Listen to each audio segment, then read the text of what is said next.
Bonjour à tous et bienvenue chez Crypto Signal. Alors aujourd'hui on va regarder principalement le Bitcoin et on va surtout s'attarder sur un petit peu qu'est-ce qu'il va venir cette semaine puisqu'on est lundi. Je passe en partage d'écran, j'en profite pour ceux qui peuvent s'intéresser à ce type de contenu de ne surtout pas hésiter à s'abonner, activer la cloche de notification bien entendu et puis nous rejoindre sur le Discord, mettre éventuellement un like et un commentaire encore une fois si ça vous plaît. On avait cette figure qui est un triangle symétrique de creux qui n'a pas réellement porté sa validation, on va dire, puisqu'ici on se serait plutôt attendu à une 5e vague et ainsi de suite. Donc force est de constater que 5 vagues dans un triangle, pour moi, c'est un triangle parfait. Cette figure-là, même si on est en train de pullbacker, vous le voyez ici sur cette résistance oblique qui est désormais devenue un support, pour moi ce triangle n'est pas très propre dans son ensemble. On pourrait imaginer ici plusieurs choses. On pourrait imaginer de venir dessiner un triangle ascendant, un petit peu comme ceci. Voilà, en 5 vagues lui-même, donc du coup on aurait descente en bas du triangle ici, vague 1, 2, 3, 4 et 5, et ensuite on verra ce qu'il advient de là. Possibilité. Le triangle ascendant est plutôt bullish, en général il casse dans à peu près 60% des cas, je crois, vers le haut. Cependant, il n'est pas du tout mûr là notre triangle, puisque ça nous donnerait vraiment quelque chose qui normalement doit casser aux 2 tiers. Donc casser aux 2 tiers, ça veut dire quoi? On commence la figure ici, on va jusqu'au point de croisement, 79 barres, 79 divisé par 3, ça doit nous donner quelque chose comme peut-être 26, oui c'est ça, 26, donc 26 barres en moins, ici, tac, tac, tac, ici, 26 barres. Ça nous emmènerait pour une cassure autour du 10 août. Alors pourquoi pas, on pourrait traîner dans la zone tout le mois de juillet, c'est vraiment une possibilité. Pourquoi pas, à voir vraiment ce qu'on va dessiner après dans le futur. Est-ce que vraiment on va revenir chercher à nouveau ce support-là, et est-ce que on va repartir ici vers le haut?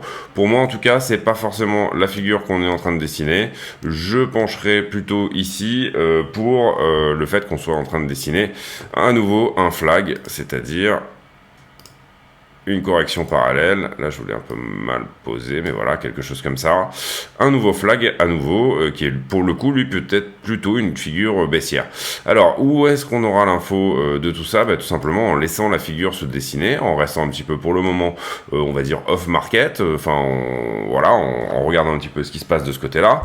Vous comprendrez que ici, refaire un nouveau flag nous donnerait une target vraiment assez fortement baissière, puisque vous reportez ici le point de cassure jusqu'en haut du fanion, et on se retrouve ici avec une target autour des 8500 $. Donc ça veut dire très forte correction.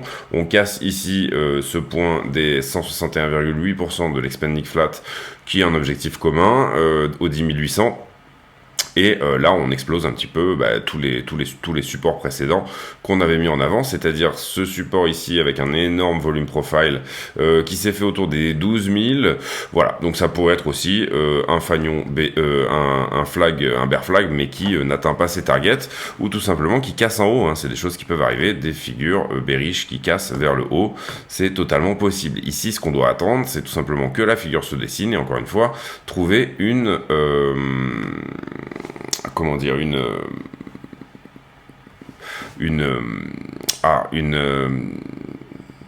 confirmation, voilà, trouver une confirmation, et bien que tout simplement la figure est effectivement cassée.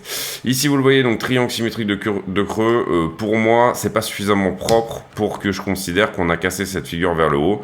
Si on valide le pullback ici, en revanche, on pourra valider également cette résistance là, cette nouvelle résistance, comme étant valide, et si on casse ici vers le haut, donc on invalide ce bear flag, on casse littéralement ici cette espèce de résistance oblique qu'on a à nouveau, et là on pourra peut-être partir sur le dessin d'autre chose. Ça c'était pour, on va dire, les 5 minutes chartistes du départ. USDT dominance, eh ben, on est toujours dans ce M-top. Voilà, à voir. On n'a pas perdu ici le point le plus bas. Donc ça serait une bonne chose qu'on vienne corriger ici, mais qu'on vienne en dessous.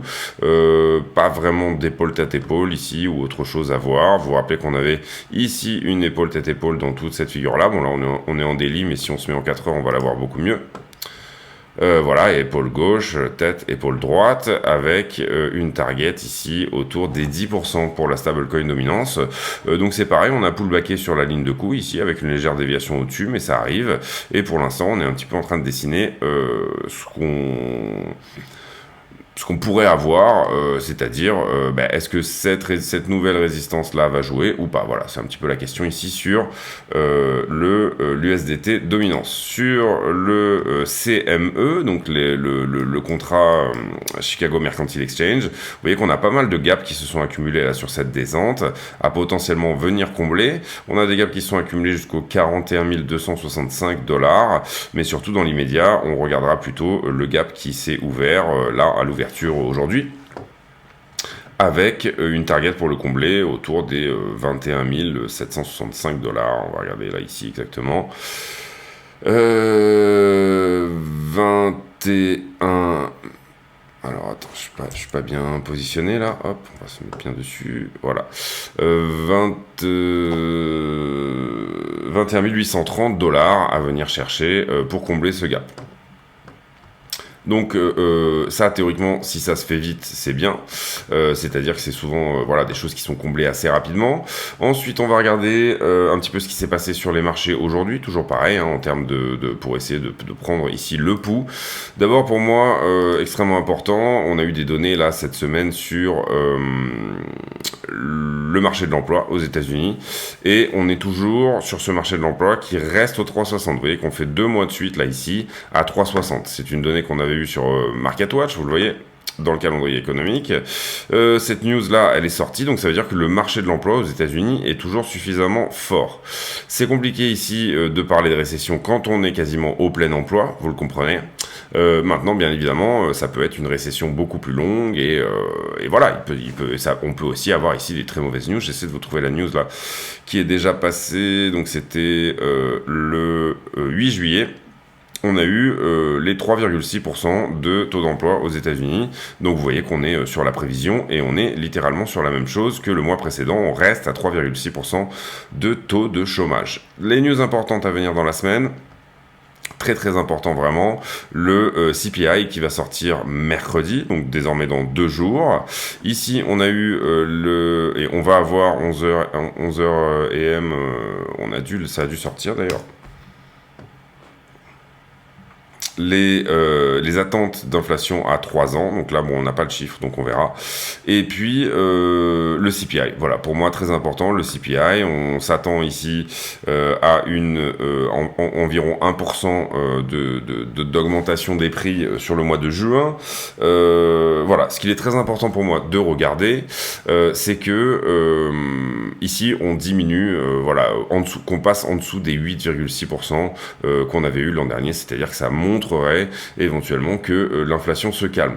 Deuxième chose très importante aussi, c'est que vous avez 2 manières de calculer le CPI, enfin vous avez 2 composantes du CPI. Vous avez le core CPI, c'est-à-dire celui duquel on enlève l'énergie, on va dire, et tout ce qui a trait à la bouffe, etc. Et puis vous avez dans l'autre sens le headline CPI qui lui comprend tout ce qui est pétrole et énergie. Donc ça vous donne 2 composantes. On sait que sur le mois de juin, ça je l'ai beaucoup expliqué sur la chaîne, donc je vais pas trop tarder dessus, on a beaucoup corrigé sur tout ce qui était pétrole, blé, cuivre. Là je vous montre le cuivre, ici vous avez le blé, ici l'indice des commodités un petit peu dans leur ensemble, et si je me mets en monthly, on a eu des jolies corrections au mois de juin. Donc théoriquement, la composante de l'inflation autour de l'offre, vous le voyez là, ça c'est la correction des commodités dans leur ensemble, autour de l'offre, celle sur laquelle la Fed ne peut pas agir, et bien tout simplement, théoriquement, cette partie-là, en tout cas, devrait être baissière. C'est-à-dire que les 3,7% d'inflation qui sont dus à tout ce qui est énergie et le blé, donc la bouffe, etc., sont plutôt ici à la réduction pour ce qui est du mois de juin. Donc pour moi, on devrait avoir un CPI qui, en tout cas dans cette composante-là, qui est la composante qu'on peut anticiper, on va dire, est baissier. La demande, est-ce que la Fed a suffisamment augmenté les taux pour freiner la demande, etc. Quand on voit un petit peu le GDP, le GDP, donc c'est le PIB du mois du trimestre dernier, on voit qu'on est là, ici, plutôt dans un contexte récessif, etc. Et que donc la Fed a calmé probablement la demande. Donc pour moi, et là je parle contre le marché, contre ce que price le marché dans son ensemble, donc c'est vraiment mon analyse personnelle, je pense qu'on aura un taux d'inflation qui sera en dessous des 8,6% pour le 13 juillet, donc mercredi. Si c'est pas le cas, ça serait plutôt, les marchés vont anticiper tout simplement que l'inflation continue, donc du coup une réponse de la Fed, une hausse des taux à nouveau, et un contexte extrêmement récessif avec une banque fédérale américaine qui devra augmenter les taux jusqu'à littéralement casser la demande, et c'est-à-dire tout simplement faire rentrer le marché américain et donc par là même tout ce qui est asset risqué dans un marché de récession, de décroissance, on va dire, de croissance négative. Donc à surveiller de près, hyper important ici pour moi aussi, on a eu, et on l'avait eu la semaine dernière, on a eu notre point, notre pastille verte ici sur le Market Cipher sur Bitcoin en weekly. Donc ça c'est important, je trouve que le RSI est à un niveau très intéressant ici, je trouve que le MACD est en train de pâlir, donc ça veut dire que ce mouvement de vente est en train de se calmer. Vous comprenez que c'était déjà la configuration qu'on avait eue ici, même ici, donc rien n'est garanti là, hein. Vous comprenez que là, on a eu effectivement cette petite hausse qui a tapé quelque chose comme 30 ou 40%, mais derrière on a baissé, donc ça veut pas dire nouveau bull run, etc., mais ça veut dire peut-être rallye de soulagement, un petit peu comme ce qu'on avait eu pendant cette phase-là, où on était au mois de janvier. Donc important à comprendre ici que on est quand même sur des points d'achat, en tout cas pour un relief rally, un rallye de soulagement potentiellement intéressant. Le stochastique est très bas, on a une pastille verte, le money flow est légèrement en train de remonter, vous le voyez, j'ai fait un tuto sur le Market Cipher, donc n'hésitez pas à aller voir dans la description de la vidéo, il y a tous mes tutos, et puis si vous avez des questions, n'hésitez pas à les poser sur le Discord plutôt qu'en commentaire. En l'occurrence, voilà moi ce que je vois d'intéressant, c'est-à-dire long terme, moyen terme, on est plutôt haussier sur Bitcoin à partir de maintenant. Sur le momentum, en tout cas, c'est l'information qui nous est donnée. Et encore une fois, on avait déjà eu cette information-là, mais derrière, on s'était retourné vers le bas, donc rien n'est ici garanti. Alors... pour moi, on va pouvoir passer maintenant sur les news. J'ai pas grand-chose ici à dire sur, on va dire, les news autour de Wall Street Journal, etc. Pas énormément de choses, si ce n'est des choses que je vais vous répéter si jamais je vous en parle. Ici sur CoinDesk... j'ai pas lu cet article-là sur l'analogie entre la crypto et la finance traditionnelle.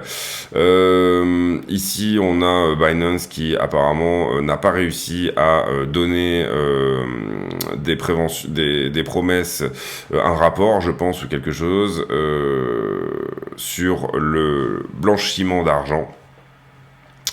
Binance avait pas mal été attaqué par un rapport de Reuters et apparemment il devait donner peut-être quelque chose en retour, je sais pas exactement quelle est l'histoire ici sur ce sujet-là. Et puis ensuite on a Celsius qui apparemment rembourse une partie de sa dette en half compound avec 950 millions de collatéral. Et puis le directeur de Rockefeller qui nous dit que Bitcoin va faire un comeback. Voilà, donc rien de bien énorme à se mettre sous la dent.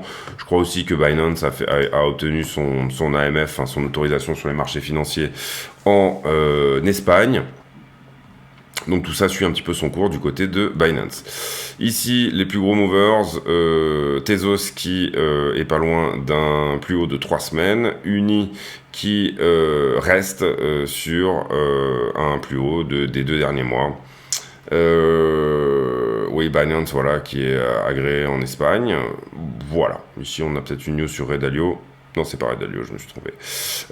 Donc voilà, en gros, voilà, pour moi, rien à dire d'énorme vraiment sur les cryptos. Pour moi, c'est le calendrier économique de la semaine ici qui va être vraiment le plus important. Tout le monde est en attente de ce CPI, ce fameux CPI qui sortira le 13 juillet. Prochain meeting de la Fed le 27 juillet. Ici, encore une fois,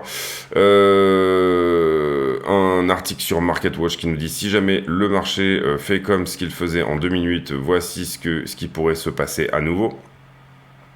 Donc on va aller regarder très rapidement parce que je vous ai lu le titre, donc ça serait un petit peu vous laisser dans l'attente.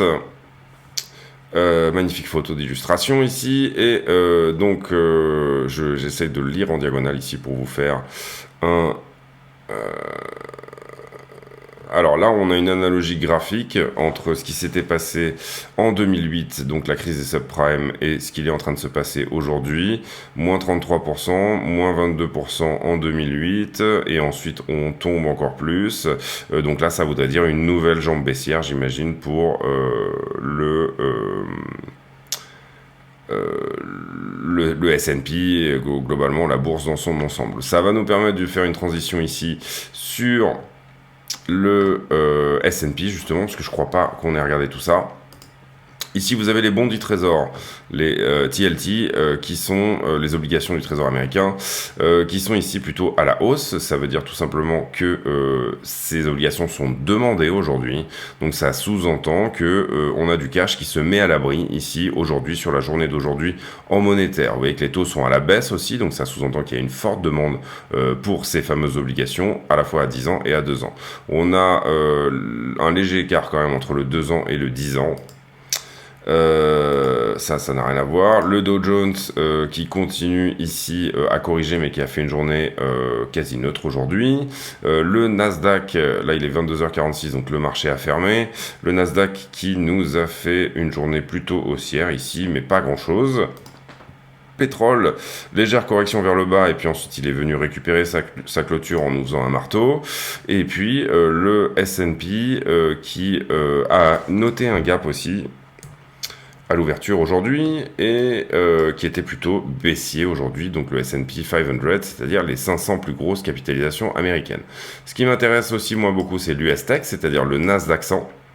Le Nasdaq 100, où je trouve relativement intéressant qu'il ait potentiellement ici cassé cette résistance oblique, et qu'il soit désormais en train de faire le pullback dessus. Ça c'est un indice, donc ça marche un petit peu tout le temps, donc du coup on pourra un petit peu le regarder aussi dans le futur. Ici on va tirer un petit peu cette résistance, et voilà, on aura peut-être plutôt quelque chose d'un peu plus cohérent. Voilà. Globalement, ce biseau, on va voir s'il a vraiment cassé, s'il y a un vrai pullback demain. Ça, on le verra demain dans la journée. Je trouve que Bitcoin se comporte beaucoup comme le Nasdaq 100, le S&P et le Nasdaq 100. Le Nasdaq, un peu moins, mais il y a beaucoup de vases communicants, si vous voulez, entre le S&P et le Nasdaq 100, et l'US Tech, le Nasdaq 100, entre le S&P et le Nasdaq tout court, et l'US Tech permet de s'affranchir un petit peu de ces vases communicants, puisque vous avez des entreprises qui sont des très grosses entreprises aux États-Unis, et qui elles-mêmes également sont dans le S&P 500, évidemment. Donc vous regardez un petit peu la même chose, c'est dommage de perdre du temps à regarder les mêmes choses. Qu'est-ce que je pourrais vous dire d'autre sur le Bitcoin en termes graphiques, on va dire. Bon, je pense qu'on a pas mal fait le tour. On va aller faire le sentiment. Le sentiment où vous voyez que ici, alors moi, c'est ce qui m'intéresse, c'est ce qui s'est un petit peu plus passé dans les derniers temps. Autant pour moi. Ici, on a des ordres qui se sont quand même insérés ici. Alors, c'est pas des milliers de bitcoins, mais on a quand même des ordres qui se sont insérés dans cette espèce de range, on va dire. Et vous voyez qu'on a vraiment pas grand-chose à la vente, si ce n'est très proche du prix ici, à l'instant T. Mais sinon, on a quand même... Si peut-être 100 bitcoins ici, là on avait 100 bitcoins à 20 560, mais globalement vous voyez qu'on a assez peu de choses avant les 22-23, donc sur cette descente on n'a pas accumulé des vendeurs, ça c'est plutôt une bonne chose. Ensuite les options, on a clôturé les options ici, et je pense qu'on était à peu près à 20 000 le 8 si je ne me trompe pas. On regarde maintenant la semaine prochaine, donc le 15. Pour vendredi prochain, on aura un max pain price à... à 21 000. Donc 21 000 $, ça appelle plutôt à une latéralisation ici. Ce qui m'intéresse aussi, c'est les gros niveaux, moi, c'est-à-dire la fin de mois. Fin de mois, on aura plutôt tendance à essayer de pousser le prix jusqu'au 24. Voilà, 24 000. Donc ça c'est fait sur les options. Si vous comprenez pas ce que je dis, n'hésitez pas à aller voir le tuto qui manipule le prix sur le Bitcoin. On va maintenant faire les marchés en levier. Alors là je me suis mis en 15 minutes parce que j'ai pas fait... non, on va déjà pour vous montrer que ce niveau-là a été pris, donc comme ça au moins on pourra l'effacer. On va se mettre ici en 5 minutes. Est-ce qu'on a tous les niveaux visibles? Oui. On est venu chercher aussi ce niveau-là. Entre-temps, qu'est-ce qui s'est passé? Très forte augmentation de l'open interest, donc le nombre de contrats en circulation qui augmente énormément. Jusqu'ici, c'était sur du long, donc jusqu'à ce point-là. Hop, on aura du long à prendre jusqu'à à peu près ici. Donc on va le mettre là, hein. Ça on est...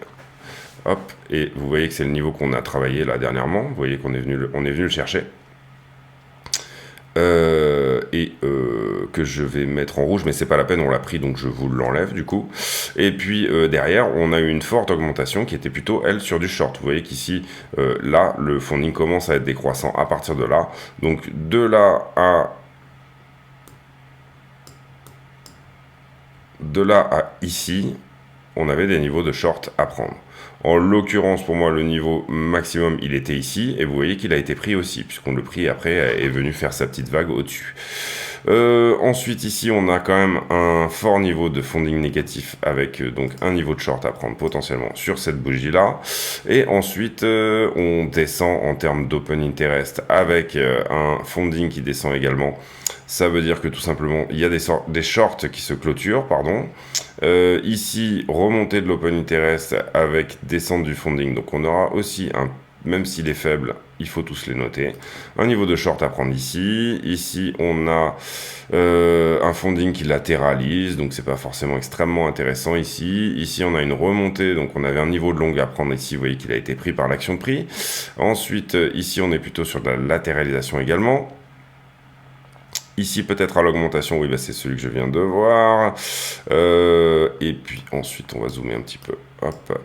Réaugmentation ici de l'open interest avec un funding qui augmente. Donc, on avait encore un niveau de long à prendre qui a été pris. Et puis ici, par l'action de prix, en fait, les longueurs se font liquider. C'est ce que je vous avais montré sur la mèche là et celle-ci. Donc, on a deux gros niveaux de longue qui sont pris. Et jusque-là, pour l'instant, on va dire un open interest qui est plutôt descendant. Légère remontée ici, excusez-moi c'est un peu long, j'ai pas fait de vidéo depuis 4 jours, depuis 4 jours, donc du coup bah évidemment, ici ça réaugmente en funding qui augmente, donc niveau de long à nouveau, on voit qu'il a été pris également. Et puis là je note quand même une augmentation plutôt conséquente avec un funding neutre, donc pour moi ça veut dire qu'on met ici un point sur le plus haut et un point sur le plus bas, puisqu'on a à peu près l'équivalent de shorter et de longueur qui rentrent sur ce mouvement. Donc voilà ce qu'on a pour le moment. Si on devait aller chercher un niveau de longue, il serait plutôt désormais au 19 682, voire 19 000. Vous vous rappelez que dans la dernière vidéo, je vous avais montré que les 19 000 étaient potentiellement un niveau ici à venir chercher. C'est vraiment possible, c'est quelque chose qu'on avait noté la semaine dernière, mais qu'il faut garder en tête. Revenir aux 19 000 ici est un endroit où on a quand même une poche intéressante de liquidité à prendre. Ensuite, on se balade ici sur... iBlock, est-ce que j'ai fait les bons contrats? Oui, c'est bon. iBlock qui nous dit j'ai plutôt une majorité de shorters en ce moment, en tout cas sur les 5 derniers jours, le delta est plutôt en faveur des shorters, donc ça pointe plutôt vers le haut. Vous voyez cette très grosse position qui s'était ouverte là ici, qu'on est venu chercher en termes de prix de liquidation, et désormais en fait on a quand même 5 milliards de positions leveragées à liquider plutôt en haut.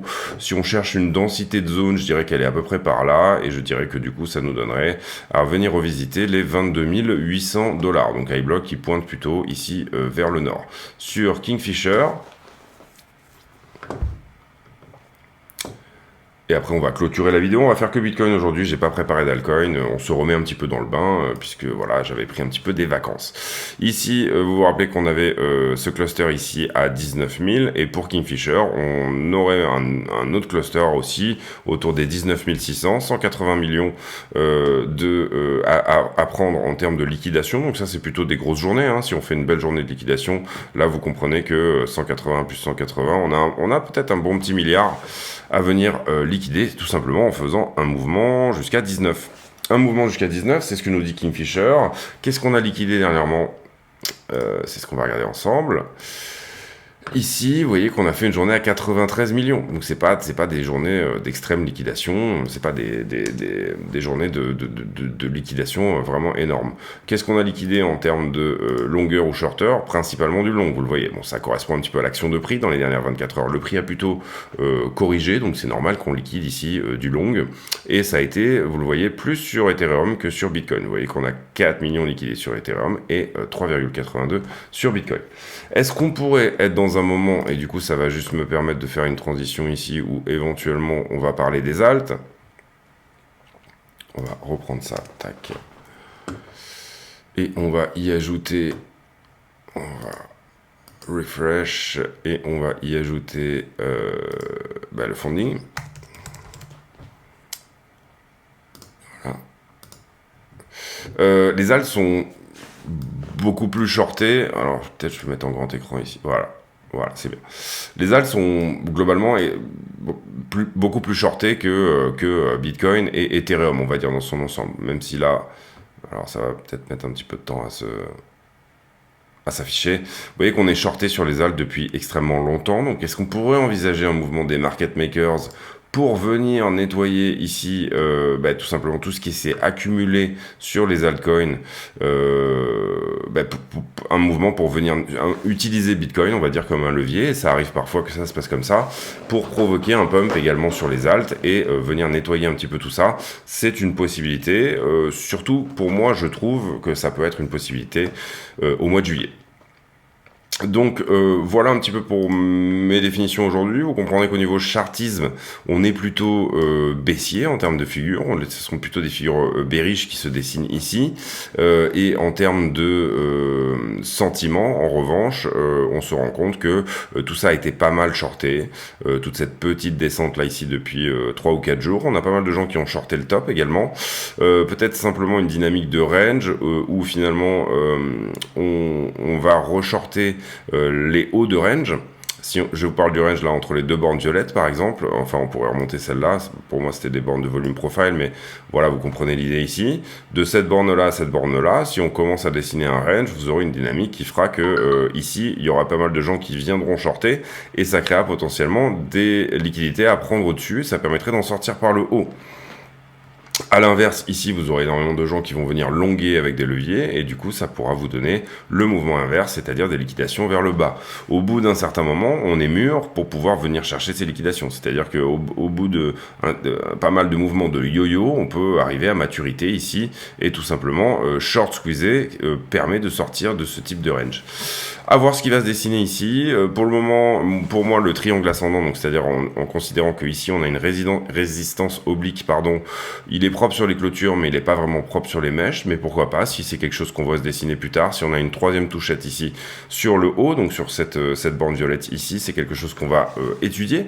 Et puis voilà, je dirais que principalement, en tout cas, moi j'aurais tendance au mois de juillet, etc., à plutôt suivre ici le sentiment, c'est-à-dire plutôt pointer vers le haut que vers le bas. Mais c'est pas du tout quelque chose de garanti. Sur la market cap totale, on a une sorte de double bottom ici avec un W mais qui n'arrive pas vraiment à prendre forme, vous le voyez. Si jamais par contre on rebondissait ici et qu'on cassait ici ce point violet, là on serait sur quelque chose d'extrêmement bullish. Voilà, bah écoutez, c'est tout pour moi aujourd'hui. J'espère que cette petite vidéo de reprise suite à un mini week-end, grand week-end de vacances vous a plu. Et puis si c'est le cas, n'hésitez surtout pas à vous abonner, activer la cloche des notifications et venir nous rejoindre sur le Discord, mettre un like et mettre un petit commentaire. La question du jour, le commentaire à la con sera, je pense, est-ce que vous accumulez, si vous avez des enfants, les cadeaux de fête des pères, etc., sur votre bureau? Est-ce que c'est quelque chose, fête des pères, fête des mères, est-ce que c'est quelque chose que vous gardez comme étant un précieux trésor, ou alors est-ce que au bout d'un moment, vous arrivez à prendre la décision de les enlever de votre bureau ou pas? Voilà pour le commentaire à la con. J'espère que cette vidéo vous a plu. On se retrouve demain pour un nouveau point météo sur le BTC. À très bientôt. Salut.